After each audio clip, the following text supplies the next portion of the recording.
दोस्तों नमस्कार। हम कॉमन एरर की जो सीरीज स्टार्ट किए थे, उस सीरीज़ का मैंने पहले आपको वीडियो दिया था आर्टिकल पे।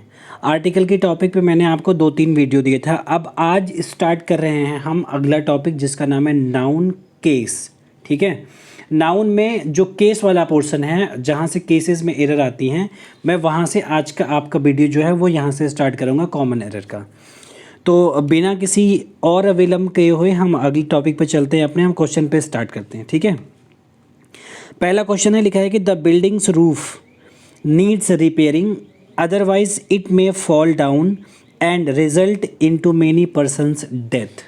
ठीक है, लिखा है कि द बिल्डिंग्स रूफ मतलब जो बिल्डिंग है उसकी छत, नीड्स रिपेयरिंग, अदरवाइज उसको रिपेयरिंग करने की ज़रूरत है, अन्यथा इट मे फॉल डाउन गिर जाएगी, गिर सकती है। ठीक है, एंड और result into many persons death. अगर हम बिल्डिंग की जो छत है उसका रिपेयरिंग उसकी नहीं करवाते हैं तो वो गिर सकती है, जिससे बहुत से लोगों की जानें जा सकती हैं। ठीक है, अब यहीं से हमारा पहला रूल स्टार्ट होता है, गलती कहाँ है किस पोर्शन में और कैसे है। आप अंदाज़ा लगा चुके होंगे या आपने कोशिश किया होगा तो आपको समझ में कुछ लोगों को आ भी गया होगा। चलिए मैं एक्सप्लेन करता हूँ। यहाँ लिखा है कि द बिल्डिंग्स रूफ।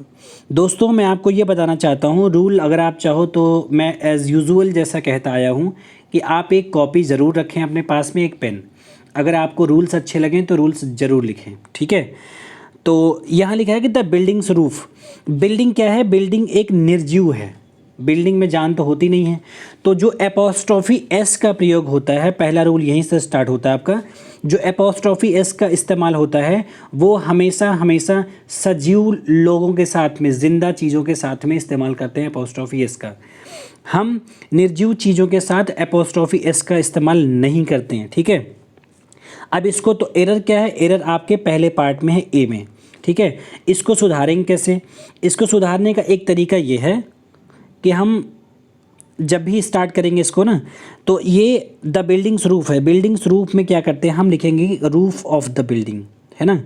ये हम लिखेंगे roof, ROOF, roof of the building, BUILDING। ठीक है, तो रूफ ऑफ द बिल्डिंग हम जब भी निर्जीव चीज़ों के लिए अगर हम करेंगे, एपोस्ट्रोफी एस का यूज़ अगर हो रहा है तो हम उसको, अगर निर्जीव है तो हम उसको ऑफ से कनेक्ट करके तब लिखेंगे। समझ में आ गया? उम्मीद करते हैं कि समझ में आ गया होगा। अगला क्वेश्चन कह रहा है कि I visited John's and Mary's house twice but found the couple absent, no error. पहला ऑप्शन आई विजिटेड, दूसरा जॉन्स एंड मैरीज हाउस, ठीक है, तीसरा ट्वाइस बट फाउंड, चौथा the couple absent, no error. चलिए इसमें आते हैं।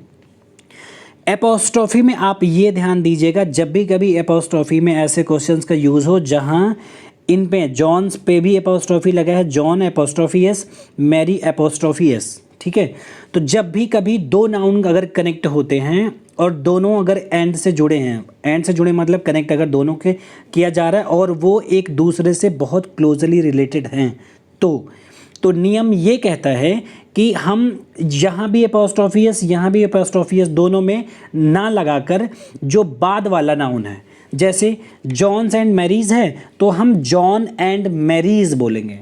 जो जॉन पे एपोस्ट्रोफी नहीं लगाएंगे, मैरी के बाद एक एपोस्ट्रोफी एस लगा के कनेक्ट करके उसको वहाँ से जोड़ देते हैं। ठीक है, तो क्या कहता है कि दो अगर नाउन एक साथ जुड़े हों, दोनों पे एपोस्ट्रोफी एस लगा हो, तो वो गलत माना जाता है। जो एपोस्ट्रोफी एस लगेगा वो दूसरे मतलब बाद वाले नाउन के साथ में हम लगाते हैं। समझ में आ गया? तो इस पोर्शन में आपका जो बी वाला पोर्शन है, बी में एरर है। ठीक है, अगले पे चलते हैं। अगला क्वेश्चन बहुत ध्यान से देखिएगा। अगला क्वेश्चन कह रहा है कि a ton's weight is too heavy for anyone to carry on his head. एक जो टन का वेट होता है, ये कह रहे हैं किसी भी लोगों के लिए एक टन का जो वेट होता है वो कैरी करना आसान नहीं होता है। तो मैं उम्मीद करता हूँ कि आप कोशिश ज़रूर करते रहे होंगे या किए होंगे इस क्वेश्चन में पता करने के लिए, और उम्मीद करते हैं कि आपको ये पता होगा कि ये क्वेश्चन गलत होगा, ये पोर्शन, क्योंकि टन के बाद एपोस्ट्रोफी एस लगा है। चलिए मेरी बात ध्यान से सुनिएगा। कुछ जो शब्द होते हैं उनके पास हम उनके साथ एपोस्ट्रोफी एस का यूज़ हम करते ही करते हैं। आपको जानकारी के लिए पहले बता देते हैं ये कि इसमें नो एरर है, ये आपका क्वेश्चन सही है। ठीक है, तो कौन कौन से ऐसे शब्द होते हैं जिनके साथ हम एपोस्ट्रोफी एस का यूज़ करते हैं, तो 1 2 3 हम बता देते हैं। टन के साथ जैसे ये है ना, जो वजन बताने वाले शब्द हैं, इतना आप ध्यान लीजिए, जो वजन बताने वाले शब्द हैं, चाहे वो ग्राम में हो, चाहे किलोग्राम में हो, चाहे टन में हो, अगर उनका इस्तेमाल होता है तो हम उसके साथ हम एपोस्ट्रोफी एस का प्रयोग करेंगे ही करेंगे, ये सही है। तो आपके इस क्वेश्चन में कोई गलती नहीं है। ठीक है, उम्मीद करते हैं ये आपको याद होगा। वजन बताने वाले जो भी हैं उनमें हम एपोस्ट्रोफी एस का यूज़ करेंगे ही करेंगे। अगला, आई स्टॉप्ड, मैंने रोका, his going out late at night, उसका जो रात का जाना था, लेट नाइट का जाना था, because the situation in the town was very tense. ये टेंस वो टेंस नहीं है, ये टेंस है टेंशन देने वाला। ठीक है, तो मैं बिना ज़्यादा टाइम ज़ाया किए आपको बता रहा हूँ कि इसमें भी सारे पोर्शन जितने हैं वो सारे करेक्ट हैं, इसमें भी नो एरर है। ठीक है, अगले क्वेश्चन में आते हैं। अगला क्वेश्चन आपका कह रहा है कि he did not approve of his son raising stupid questions and thereby vexing the teacher. देखिए, ये क्वेश्चन आप जब भी कभी कॉमन एरर करें तो मैं कोशिश करूँगा, मैं आपको ये बता रहा हूँ, आप बिल्कुल कोशिश करिए कि उसका शब्द क्या कह रहा है, उसका मीनिंग क्या कह रहा है, उसका अर्थ क्या हो रहा है, उसको हम पहले इसको हिंदी में निकालें। अगर आप हिंदी में उसका अर्थ निकालने में सक्षम हो गए, मतलब कि आपकी जो कॉमन एरर वाला सिस्टम है, पोर्शन है, ये आधे से ज़्यादा सॉल्व हो गया बिना रूल के। बस आप उसका सेंस निकाल ले जाएं प्रॉपर। चलिए मैं बताता हूँ। लिखा है कि ही डिड नॉट अप्रूव, उसने अप्रूव नहीं किया, या वो ये अप्रूव नहीं करता क्या, ऑफ हिज सन राइजिंग। देखो, ऑफ हिज सन राइजिंग, यहाँ सन जो है क्या है, इसका मतलब है कि उसके बेटे का उठना। ठीक ना, क्या उठना या उठाना, राइजिंग स्टूपिड क्वेश्चंस। अपने बेटे, जो उसका बेटा स्टूपिड क्वेश्चंस उठाता है, वो इसको कतई बर्दाश्त नहीं करता है। देखो, हिज सन है, ये हिज सन होगा, यहाँ एपोस्ट्रोफी लगेगा सन के बाद और एस लगेगा, तब ये होगा कि his son's raising stupid question, उसके बेटे के उठते हुए सवाल या उसके बेटे के द्वारा उठाए गए सवाल। तो दोस्तों, हम यहाँ सन के बाद एपोस्ट्रोफी एस का यूज़ करेंगे। ठीक है, सन के बाद एपोस्ट्रोफी एस का। ठीक है, ये हो गया। अगले क्वेश्चन पे आते हैं। आपका अगला क्वेश्चन कह रहा है कि, यहाँ से पढ़ते हैं। लिखा है कि America's problems are however not so serious and awful as India. ठीक है दोस्तों, ये कह रहा है कि अमेरिकाज प्रॉब्लम मतलब कि अमेरिका की प्रॉब्लम या अमेरिका का प्रॉब्लम। अमेरिका की प्रॉब्लम क्या है, अमेरिकाज प्रॉब्लम्स आर हैं हाउएवर नॉट सो सीरियस, इतनी सीरियस नहीं है, जबकि इतनी सीरियस नहीं है, एंड ऑफुल एज इंडिया।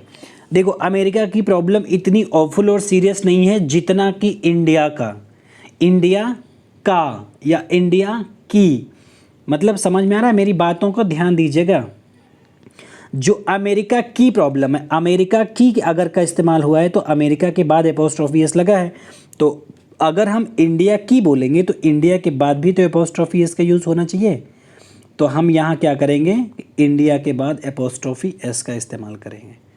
ठीक है, बस ये एरर है, डी वाले पोर्शन में एरर है, आपको इंडिया के बाद भी एपोस्ट्रोफी एस का इस्तेमाल करना पड़ेगा।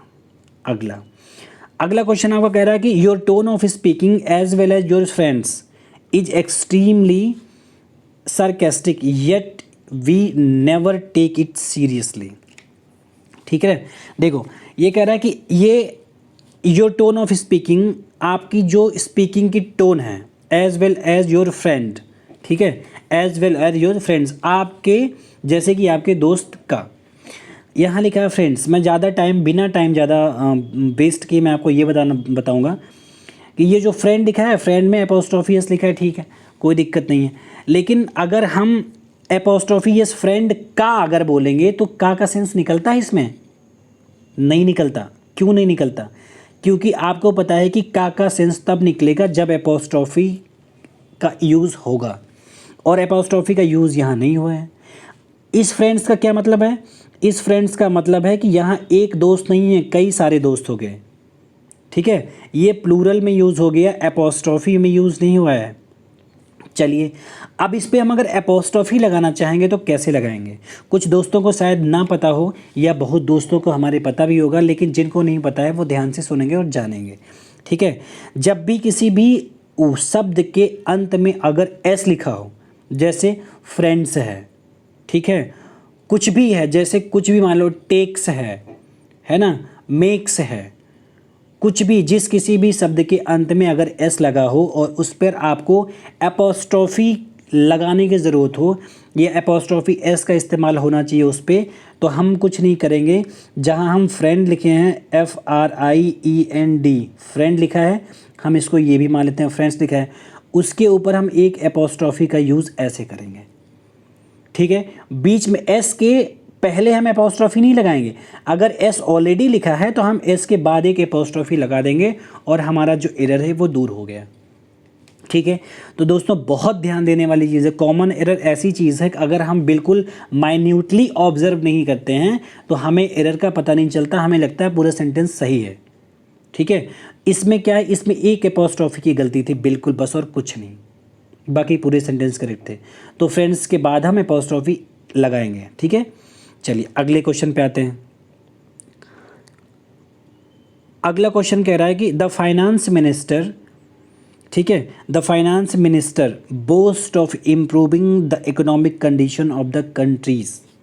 जो फाइनेंस मिनिस्टर हैं ये क्या करते हैं, ये कह रहे हैं कि ये बोस्ट करते हैं ऑफ इम्प्रूविंग, ये एग्जाजरेटिंग करते हैं। एग्जाजरेटिंग का मतलब है कि ऐसी जो बोस्ट मतलब होता है डींगे मारना, डींगे मारते हैं किस economic condition of the country, ये जो है कंट्री की जो इकोनॉमिक कंडीशन है उसको ये ऊपर ले जाएंगे, इम्प्रूव करेंगे, इसके लिए बोस्ट करते हैं, ये डींगे मारते हैं।